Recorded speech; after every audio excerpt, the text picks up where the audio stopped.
welcome back to Learning Guitar with Demoz School of Music.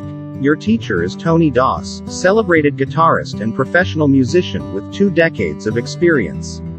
If you missed the previous video on practicing with a metronome, to increase tempo, please navigate to it first, because we'll be building on that technique. Hi, this is Tony from Demoz School of Music, and I'd like to welcome you back to our next episode in our series here on how to play guitar for beginners. So today we're going to deal a little bit more with rhythm, like we have been in a few of the previous classes. So far what we've been doing is we've been learning to count our rhythms in groups of 4, which is very important because a lot of the music that we listen to and will listen to for the rest of our lives is very much based in this grouping of 4 notes. So 4 and then repeating 4, 4, 4. This pattern and this group of 4 is a repeating pattern that we'll see in all these kinds of music. But it's far from being the only pattern. There's many other groupings of notes, some of which are more popular than others, some of which we will find in slightly more niche forms of music, not necessarily always popular forms of music. But again, we will explore those later in further detail. But even in popular forms of music, there's many standard forms that we rely on when we're considering rhythm for a piece of music or for a song. And some of these most popular groups are what we will talk about now. And that is groupings of 4, as we've spoken about before, groupings of 3, and groupings of 6.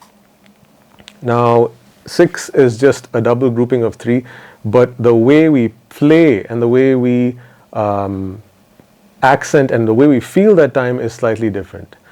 Groupings of time groupings that are multiples of 3 generally tend to have a more of a bounce or a lilt to them.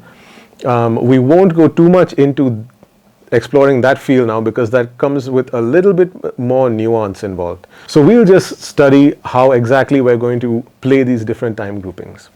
So we'll use some of the information we already know, which is the chords of, say, the G major scale, and let's see what we're talking about. So now we'll talk about, the first thing we do is we'll talk about a group of 4 again, as we've done in the past. We'll just revise that.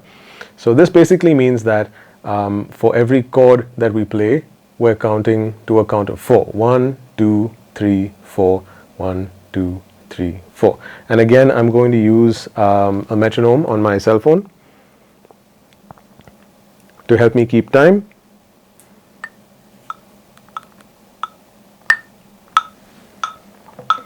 One, 2, 3, 4.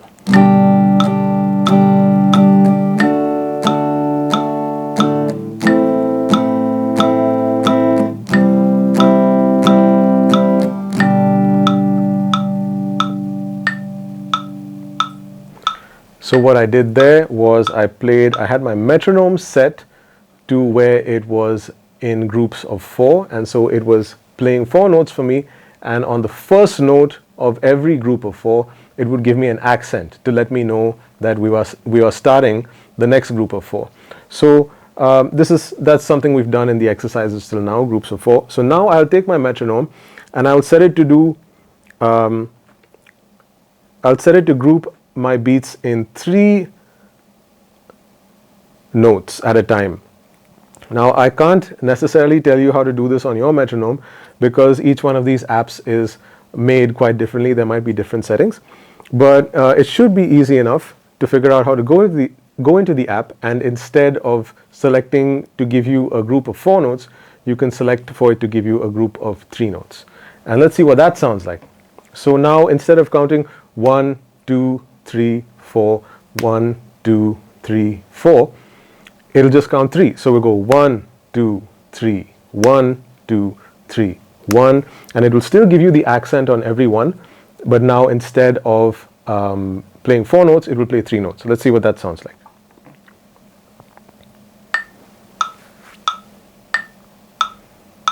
One, 2, 3, 1, 2, 3. So you can hear the accent happens on the number 1 as always, but now we're playing a group of 3 notes. Let's see what that sounds like on the guitar.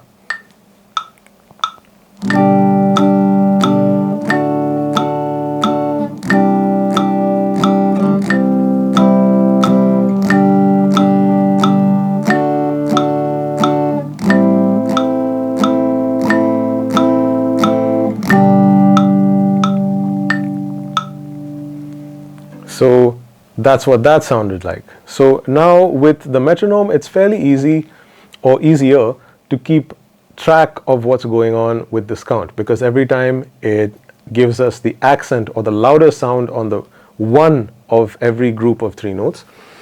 We know that that's where the 1 is starting, but in reality, if we were to play by ourselves, or if we were to play with some of our friends, or any other musicians,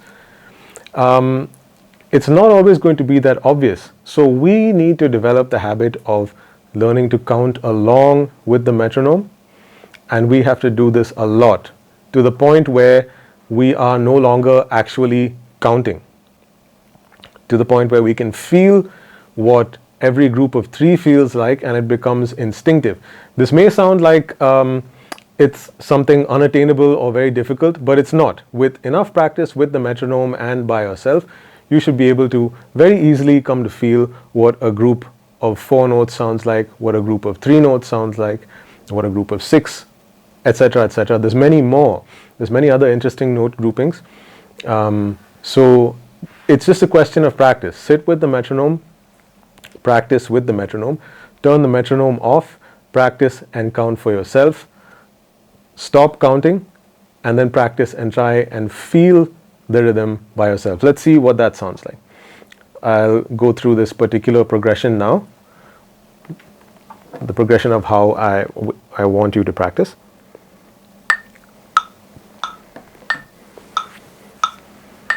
So I'm just going to play 3 chords, G, D, and C.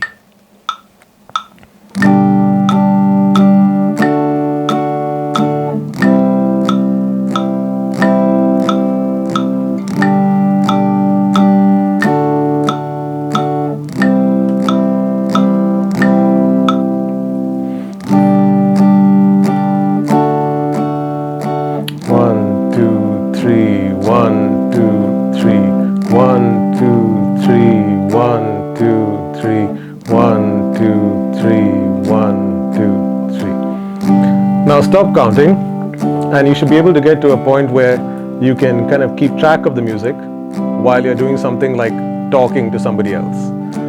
I wouldn't recommend talking at a show, but this is just a test of how deeply you can feel the music and feel the rhythm as a part of what you play.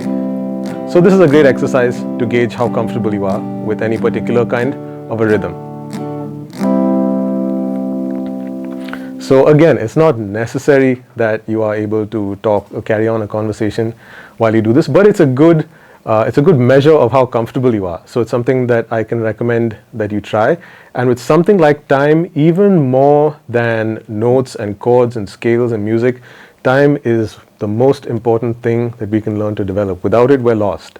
We're completely lost. So if it means that you're putting in extra practice to be able to get to this level where you feel this time naturally, that's great. Do it, because it's going to make you a better musician. It's going to give you the ability to play better with other musicians, and it's going to give your music something that only time can give your music, and that is a feel, a quality of feel to it. So that's all. Just a quick lesson today on dealing with counting. Now we're learning to count in 3.